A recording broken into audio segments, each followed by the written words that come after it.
Let's just close our eyes and record ourselves. Close our eyes and on the breath, allow the deepening and the opening into true nature, into just the awareness that is the one I am. And in that spacious awareness, we are together. We are exactly the same. Awareness is the fullness of creation. It is the effulgence of the arising reality. And we know it as our heart, the awake awareness as our own true nature, experienced as our heart. And so we fall out of our mind and into our hearts. And in that space, we feel the connection with each other and with all that is. And so it is.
Sometimes at about this point, I wish I could channel. It might be more interesting. But the truth is, I'm open to the truth of who we are, and to share that with all of you, and to realize that we're all realizing that this is occurring on this planet, that there are people gathering like we are gathered today to acknowledge what is true and to see through what is false, and to connect with the inherent oneness of awake awareness that is our true nature, and the fun of the multiple expressions through these body-mind units. So the technology supporting us today is like a miracle. I think we're on the very edge of having technology totally screw things up, or having it totally allow for the awakened shift in consciousness that will redream this reality. So each of us has a small part to play in that. It's not a small part to us, because identified as not being good enough, or not being the one, or whatever limitation we installed at the early wounding cycle that we've talked about many times here, whatever that was, our part in this awakening is to see through the error of that conclusion. And in the seeing it, to realize that it's just as it's seen clearly by the awareness that is the one I am, as it's seen clearly, it is dispelled. And so that's where we are in consciousness, and that's what will create what is often referred to in spiritual traditions as heaven on earth. That heaven resides in the earth of our body as we clear the early wounding condition, as we clear what I call the distortion field, where we're caught in projecting out there through the lens of our own deep wounding occurring early on in this incarnation, and probably prior ones too. So our job is to see what's true and what's not true, and to make that discernment available, and to share that with each other. And in this setting, to acknowledge in that experience of even 5 minutes of dropping out of our minds and into our hearts, we have a direction, we have a pointer to where truth is. We have an acknowledged, maybe not a full experience, but an opening into what's real, and what is this story that I'm carrying on and creating out of that is a frequency of fear. And amazingly enough, whatever you believe, that's your contribution to this reality. And so we come into a level of responsibility, the ability to respond to what's true about ourselves, instead of being caught by what we concluded when something happened. And something really did happen. There really was an abuse. There really was a neglect. There really was a discounting of value of each of us in our family of origin, in our early beginnings in this incarnation. And so there's a there to it. And we don't deny that, but what we see is what that's based on is the confiscation of consciousness on behalf of an unavoidable conclusion when that happened. When that created when that happened, we got magnetized. We were like this, these innocent little folded up ones, but probably carrying karma, and we won't go there today, but probably carrying some karmic implications about how the expression was going to be. But basically we're folded up like this, and then something happened in the external and it magnetized us. Now our attention particles, which are the tools of consciousness to create, our attention is magnetized into the external. So now it's all about out here. What's mommy doing? Why didn't she pick me up on time? What's that? What's going on? What about my sister who never pays attention to me? All of that now is going on. And in that cycle of external attention, we conclude something about ourselves. We talk about that as the childhood wound, and there's enough therapy that's been done on all of us that are gathered here in this room and on Zoom to clear the planet, probably. Why it didn't work, Pali? If that worked, it would be clear. That's right. Yeah. The implication is that that doesn't work. We can do therapy on an illusion forever. Oh. Yeah. So that's where we're caught. So what we're wanting to do is to get from that place that we experience, and when we drop in to our true nature, which is awake awareness, and what an amazing time this is, that's so available to so many of us, because it reminds us of what the frequency of love is. It reminds us of the frequency of connection, of the fulfillment of reality as the one thing that it is, which is awake awareness, right? And so as we appreciate that, we are beginning to shine the light of that awareness onto the woundedness. All of you in here know that the process that I use is called the 6 Steps to Freedom process, that was derived from A Course in Miracles. But it's basically a shift in perception. It's a perceptual shift, because we create reality by how we, I was going to say by how we see ourselves, but it's through the lens of how we see ourselves. It's what I call the distortion field. And so when consciousness is perceiving, receiving, creating through that distortion field of I don't matter, or I'm not the one, or I'm bad, when we're creating through that distortion field, that's a frequency of fear. Now my model gets a little bit, it's still a kindergarten model, but it gets a little complex, because that frequency of fear is what is emitted into what we call the quantum field. We can call that awake awareness as a pointer. I don't know that it correlates exactly, but it's a good pointer. When that frequency of fear, I'm evil, I'm not good enough, I don't matter, is emitted into that awake awareness, that quantum field, it shows up as a reality that's caught in polarity and suffering and all of what we see on this planet now.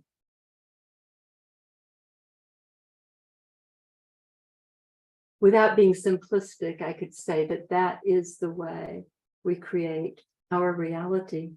That is the way we create the collective reality, by being in agreement that there are problems out there. There are things that shouldn't be that way. And for sure, there are people that shouldn't be like they are. Right? I mean, there are people who need to change, right? I mean, really.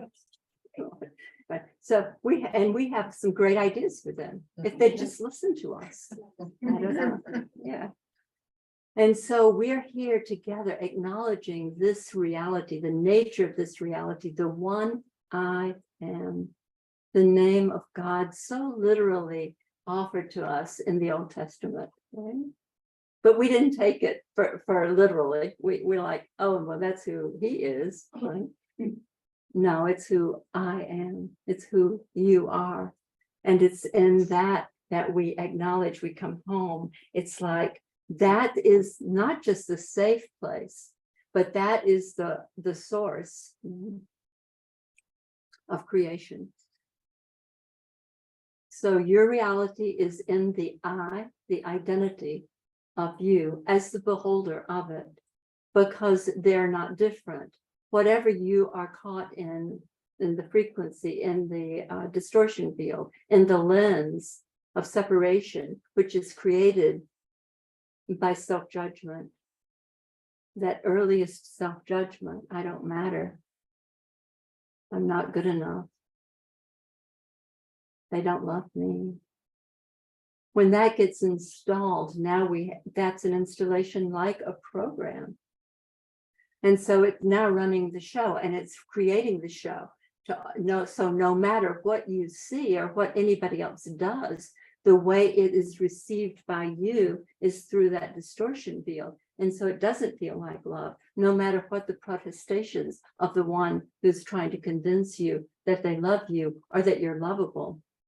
It can't argue with what you create, what you insist on from your earliest self-conclusion. The great opportunity that we have in this close in, freeing up work of the reveal of the mistake, the error. There was an error. In the Course in Miracles, it says there was a tiny mad idea of not God. And that now we have this, right? That tiny mad idea is our idea about ourselves. That tiny mad idea, I'm not good enough, I don't matter. And so now we've created a world. It was like an installation of an operating system. It's compelling, it's convincing.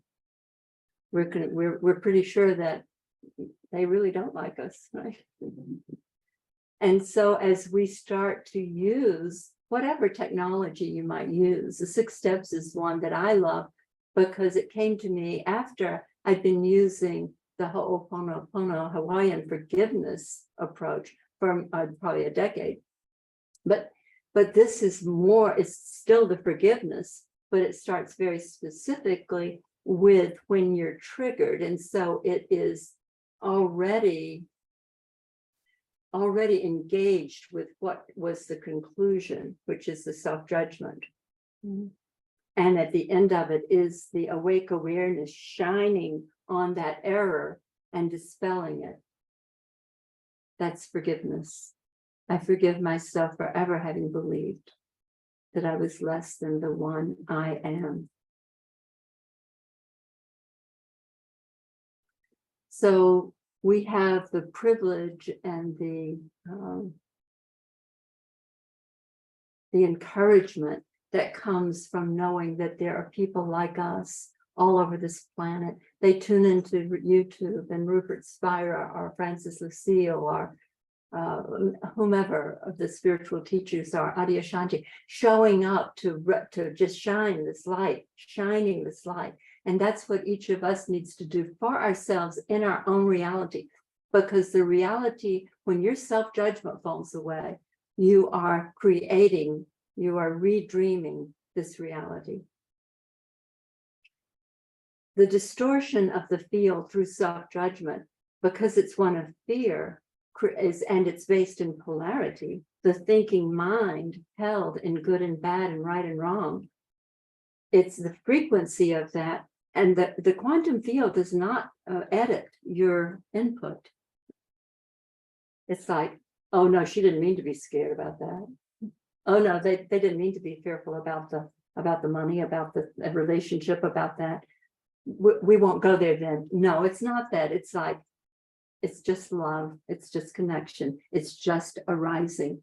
And so the correction has to be here where the error was made. The error was made in your conclusion about our conclusion about ourselves. What happens when the self-judgment falls away is at the very heart of the identity of being a person who's at risk, who's got problems, that dissolves. That dissolves. And here you are, present as the one I am, living beautifully in this fun 3D reality. The idea that life is for suffering, and unless you suffer, you don't know what happy is total bullshit. It's just not true. You know what happy is, and you don't know, you don't have to have suffered to know what it is. I am that.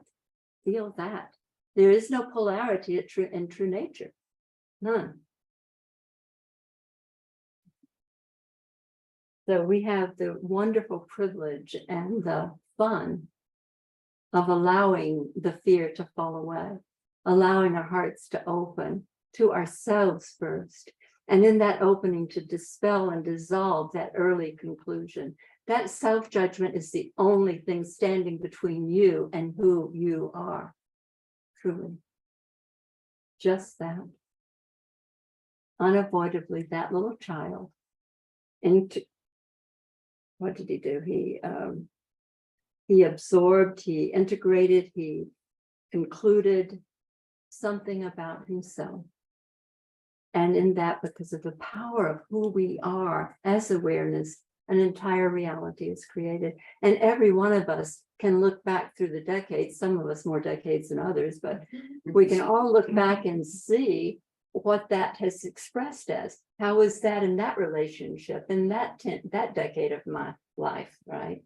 And we see how the distortion field or the lens of the self-judgment had informed that over and over.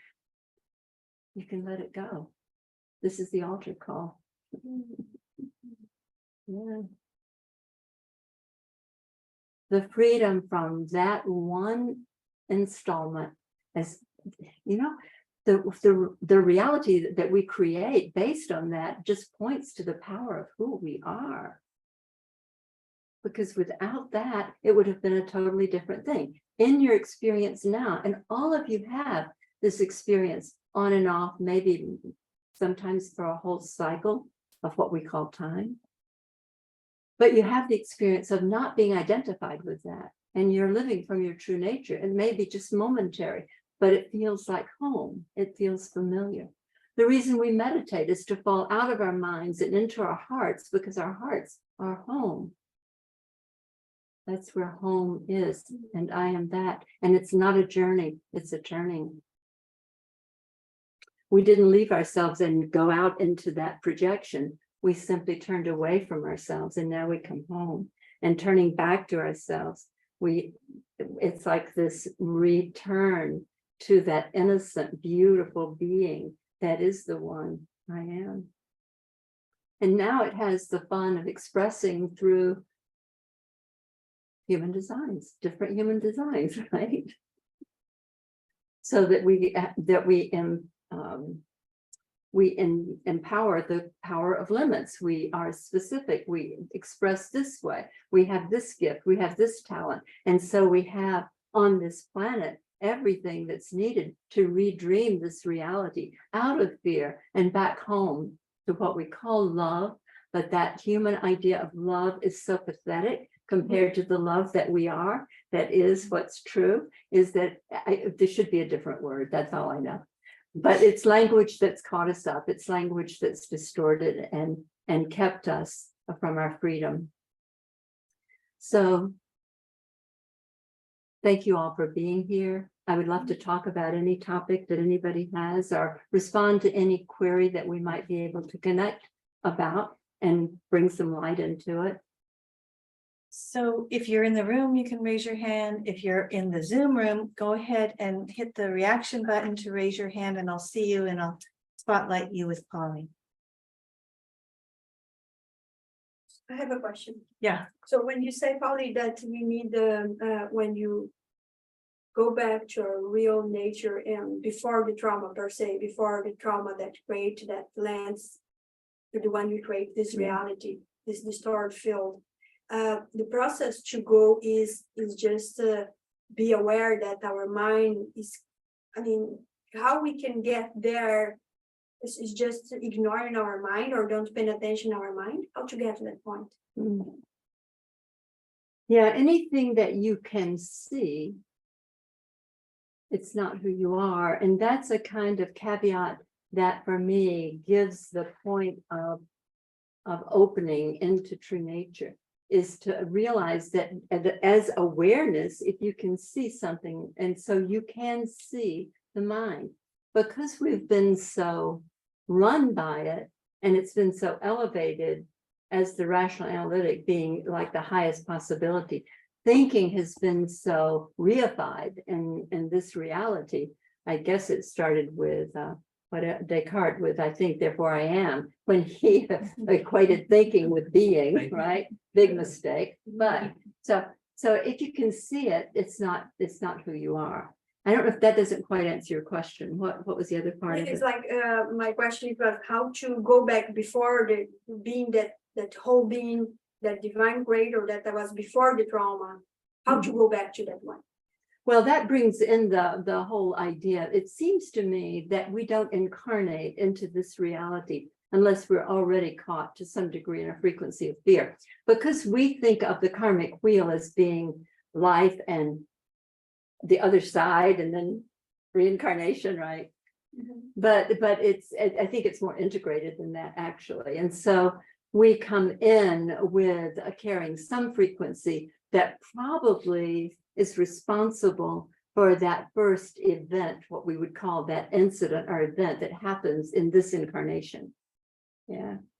So it's not like we come in trailing clouds of glory, like Woods was said, but we come in with a little bit of poop in our pants, and then we're going to be, and then we're going to have an incident that impacts our imprints this lifetime with a particular identity conclusion. So what's up for us, that's a potential for us, is to see that that's what's going on. We have been programmed into valuing the rational analytic over all else. And that where that's gotten us to is the collapse and the stringent and strong polarity in this reality that everybody knows about across the planet, whether it's the Ukraine or the political scene or whatever. And in one's own personal life, this polarity of feeling I've got to get what's good, I've got to eschew what's bad. Yeah. And so we get caught there. But recognizing that, which you do, you know what the thinking does. You can feel the frequency of the thinking is fundamentally going to be one, maybe somewhere on the spectrum of being the need for control. But fundamentally, it's going to be motivated by fear, which will lead you to whatever you in your human design have perfected as a way of dealing with the external. So it's awareness, basically. Yeah. If it's something that you're thinking, it's an object. Everything except awareness is an object, whether it's a story or a thought or thinking.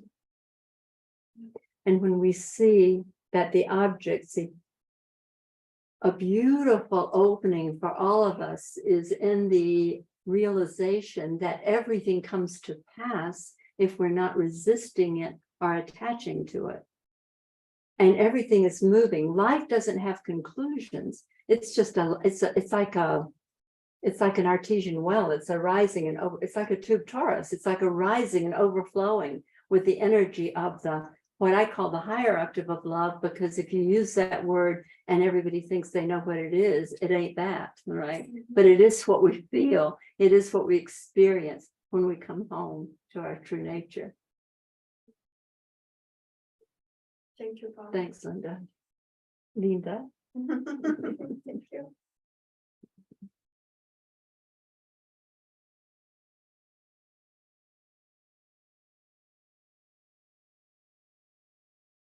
Yeah, Chris.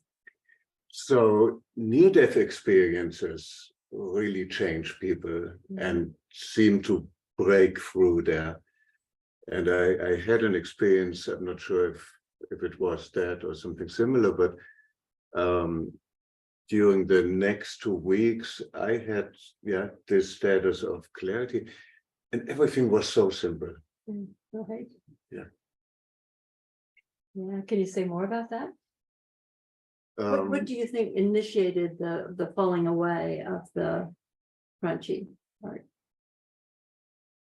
that freed you? It possibly was a near-death experience because I was totally overworked, overstressed, and it might be that my heart set out for a moment.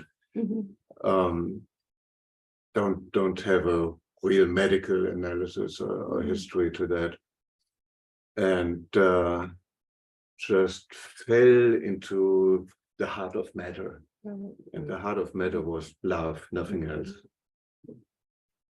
And got this clarity. We watched a movie, and a few days later, and I was like, people make it so complicated. they really mess up their lives. It's unbelievable. So it's really simple. And that extended to business ideas and how to negotiate.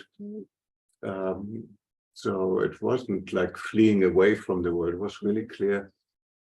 Oh, and the other thing was, oh, wait a moment. I incarnated in this world. I paid at least 1,200 karma points to get here. And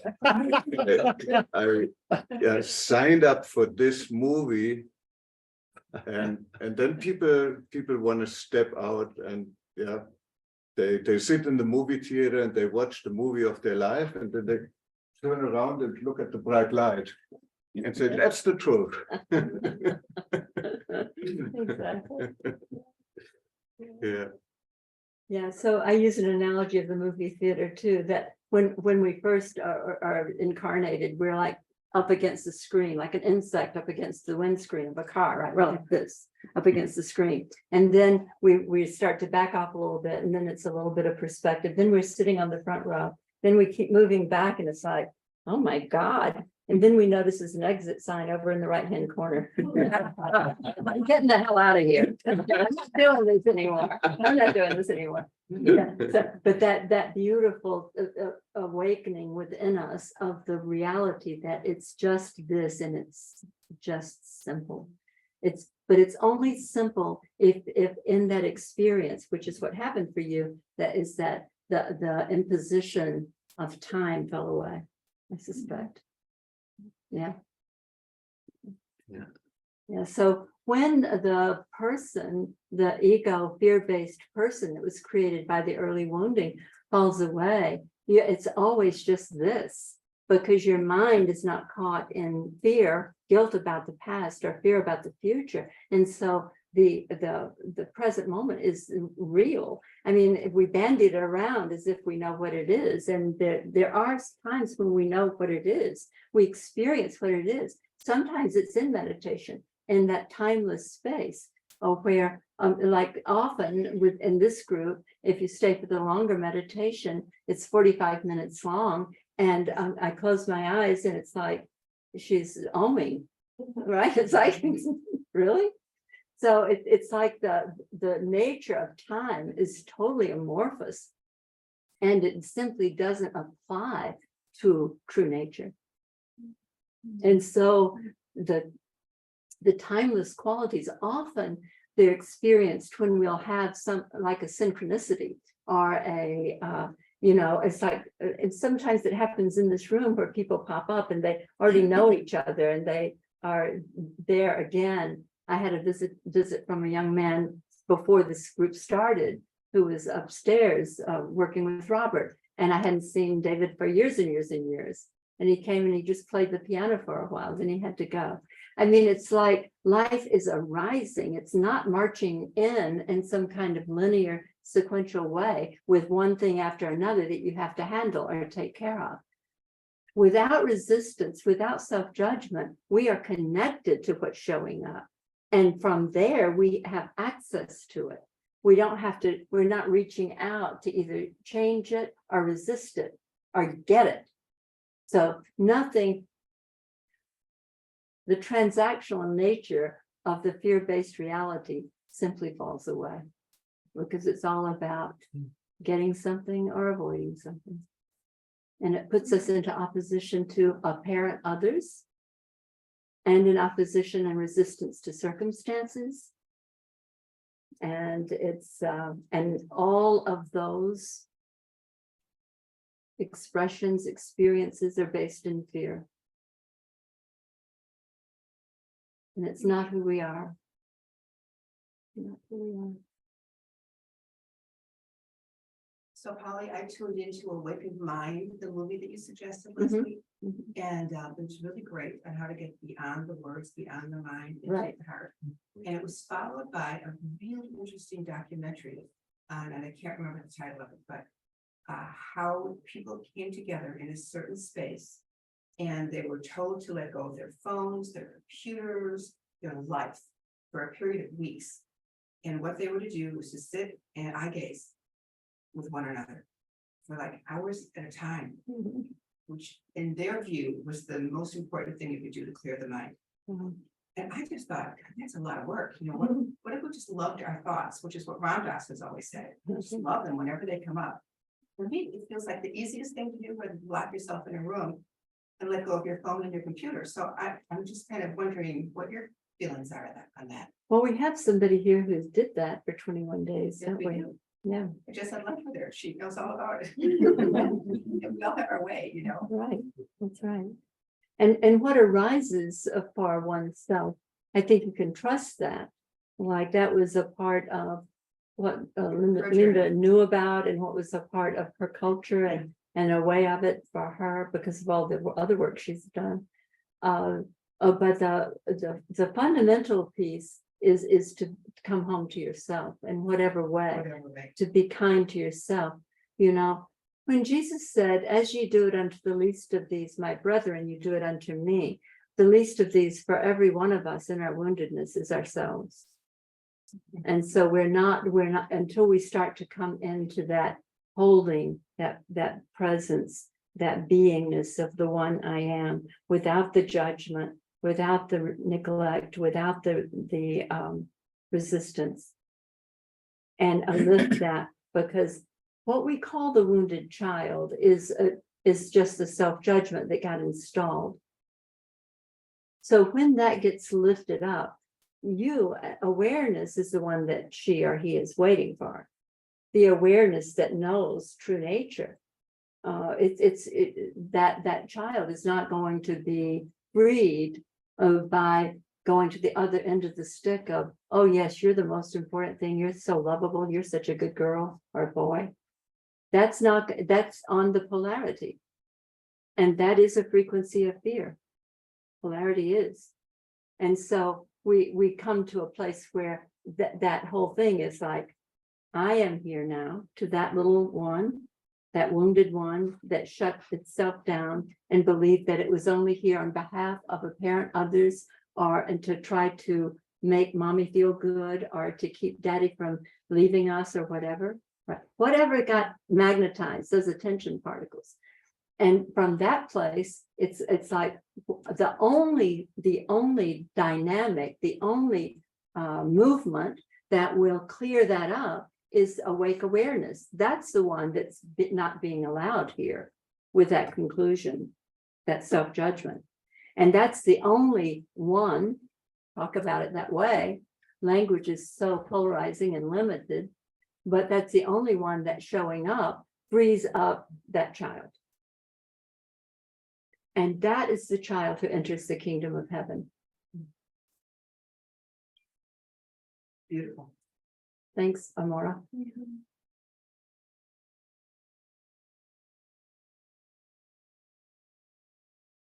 This week I felt probably what you said last week about, or a few times about when you get this last piece of weight that you feel kind of sorry for your body to go through all that. I felt later this week, some moments that I was so aware that I could say, oh my God, how much cortisol and stress and pain and things I create on my body when I'm out of this balance here. I could feel in that moment the difference. How light is one is almost like energy. And when I come back to my mind, it's like, the whole thing contracts again. Right. So I could feel that in the physical body, the difference and be in that awake awareness, even if it's for a few minutes. It feels so light and everything just happened. I don't need to do anything. It's nothing about me. It's nothing personal. It's nothing need to be done. It's just that peace. And when I go back to my mind, I'm like, oh, I'm in a hurry. So many things that I need to do and problems to. So I could feel that difference. So thank you for sharing that, because when it's happened, I knew what was going on. I have a very light body and feel 100% peace. And 5 minutes later, be like, it's like, oh, that's the same person 5 minutes apart. Yeah, the body takes the hit, Right. and it goes on that we're on a kind of a wave of the experience of being awake, aware, and then pulled into the wave or whatever, and then realizing because of the body condition that we're in something of fear, because using fear as kind of the basket to hold all of the lower frequency, fundamentally the guilt is fear of what we did. The fear is about the future, but all of that is a part of the garden story, right?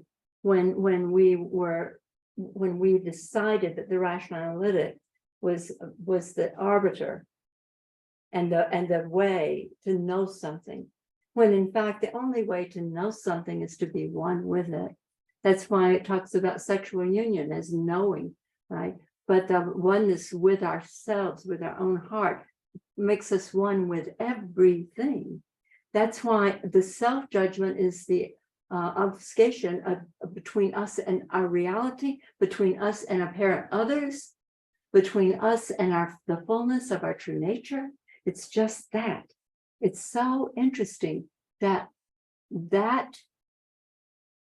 insert, that conclusion has created an entire life and maybe 8 billion lives of suffering.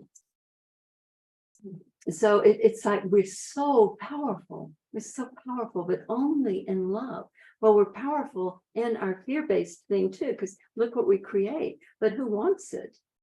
It's like, really? That's what I do with my power? I don't know. Not a good idea. So we get freed up into just this eternal, the fullness of the love that we are.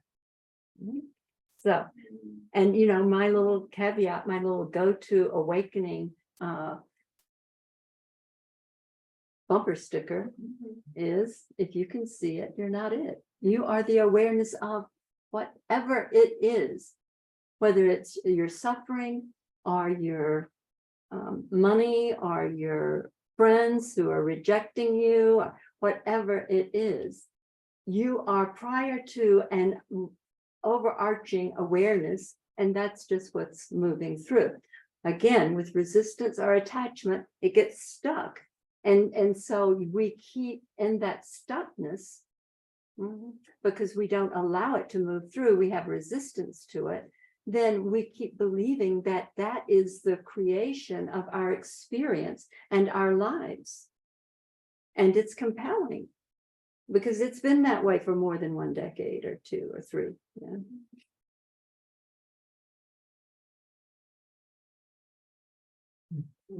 I always say this is the most fun you can have with your clothes on. So it's like, yeah, this is freedom. This is reality. This is authenticity. The idea of being authentic is what we want to be, an authentic person. Well, there is no person who's authentic. The person was created by the wounded conclusion. That little girl or guy who believes he's a piece of shit is not going to be authentic. It's too scary. Yeah. So now we come into our true nature and we're like, no, I won't be able to do that. Yes, that would be great. But everything is just like in this moment, authentic.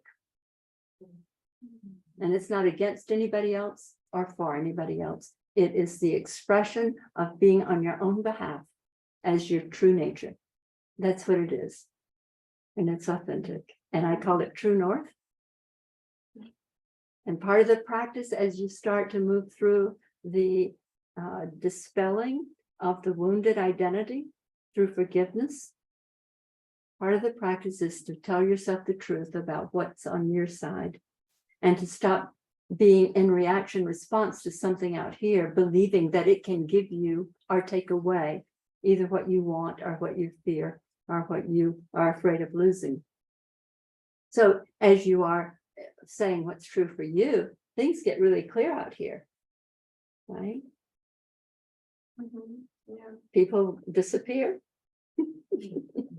Things happen differently because now the frequency, if you're authentically expressing what's true for you, then the frequency is is beginning to move in the direction of the frequency of love and away from the frequency of fear, which is what distorts and controls us. The fear of they won't like me, or I'll never get what I need, that keeps you inauthentic.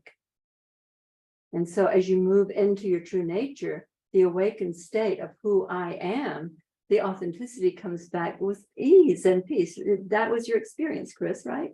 Did you feel that sense of authenticity, the ease to express what was true for you during that Totally, time? totally true. There was total truth, total Yeah. peace. Yeah, Yeah. perfect. Mhm. Yeah.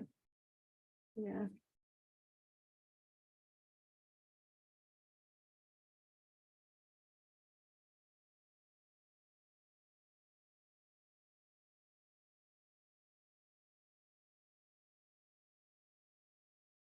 I don't know if I can remember my favorite story or not, but it's about the older man who was trying to get his son up to go to school.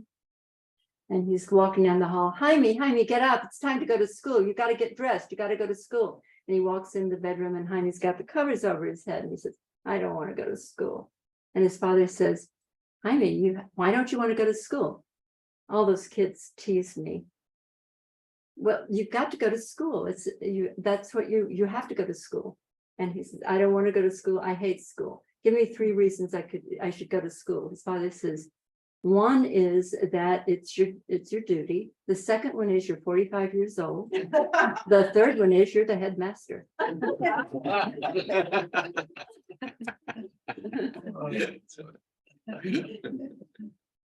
So we're like Jaime under the covers, right? It's like, it's our job. Get up and go to do it. Right?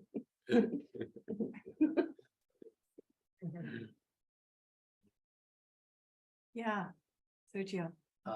Probably, if you could just address it slightly differently, if as in my orientation now, I'm having less and less identification with the wounded egoic structure, but it's more of like the experience of in the transpersonal realm of the structures at large, you know, what we're navigating and all the time.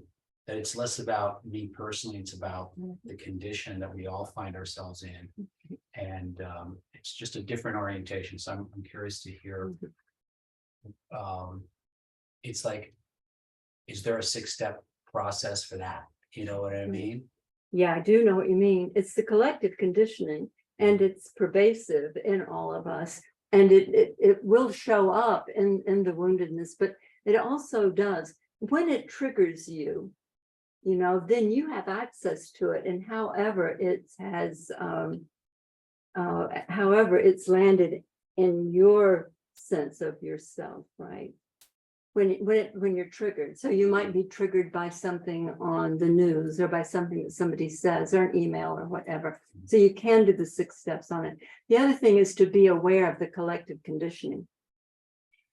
I kind of think of it as being the last, do you remember the Matrix where he was pulling the plugs on the guy that was the battery on some, not Neo, but, and it was that last plug. I think of the collective conditioning is like being the last plug in a way, because it does create pervasive experiences that are collective. So everybody will agree or acknowledge, you know, that this is a problem.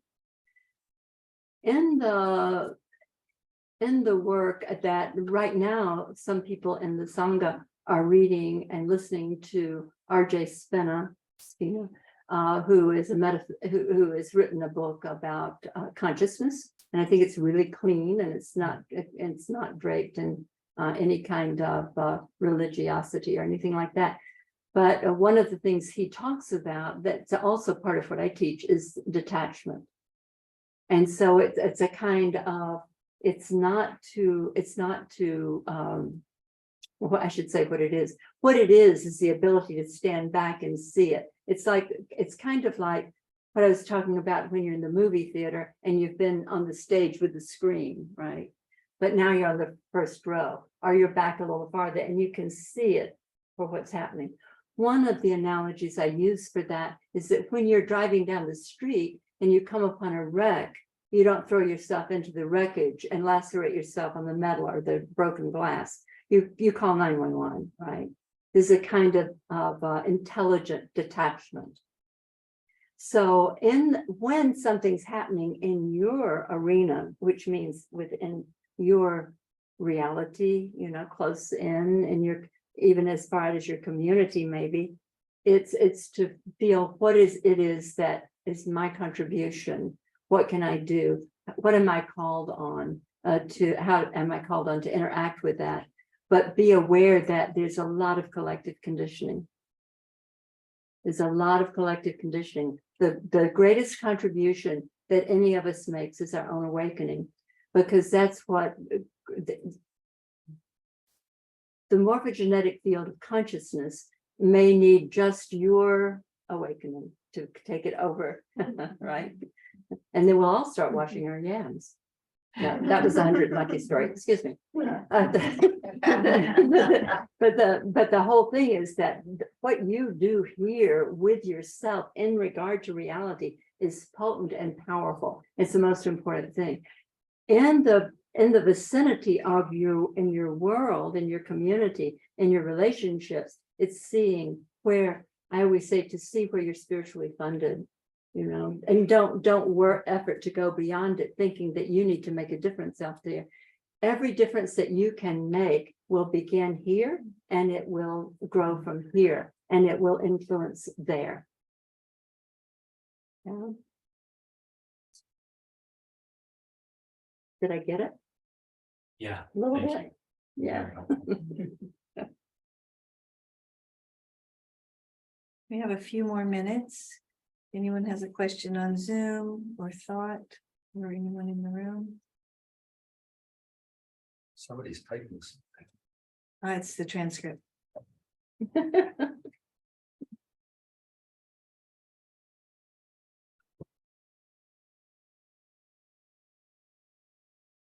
One thing that I noticed, since nobody's comment, I'm just using this Good. opportunity. Thank you for the opportunity. When we are saying that you are looking to the movie, in the past, my understanding is like this movie means something. It need to be a happy end, something huge need to happen.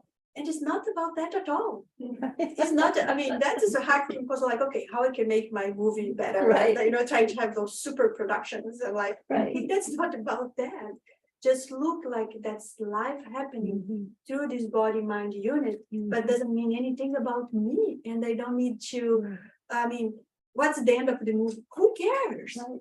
It's nothing relevant there. It's just that the life experience that is going on. That is for me, it was a moment to say, okay, it's not because it's a movie that mean anything. What's the theme of my movie? Just be present, just be aware it's a movie. That's a really great description of the detachment that I didn't describe very well. Thank you, Linda. It's like, it's not about me. It's what's happening. I may feel a call to connect or to, participate some way, but it has to be clean. It has to be authentic. And you know the difference because you will know that you have resistance or that you have attachment to outcome. Yeah, so that whole thing, it's not about me, is a helpful way to create the detachment that puts you in the right dynamic with whatever it is. Yeah. The detachment, Yeah, let go of a mean or a end or right. yeah. If what's happening tends to mean something when it's perceived through the filter of our woundedness. Sorry, I'm just pick up the little bear here. Little bear. Little bear. We've got it. We've got a cuter puppy in the Yeah. bedroom. You know, like, Come on in, Bree. We should have had a cute dog contest today. Robin, it's your time. Or are you done? Go ahead. Okay.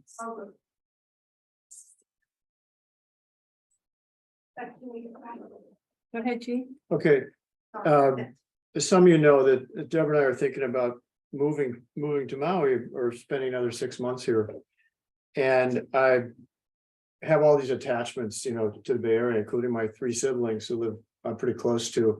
And so I'm imagining writing a letter to them saying, you know, I'm thinking about moving, just want to, you know, let you know about it, want to call you and talk to you about it.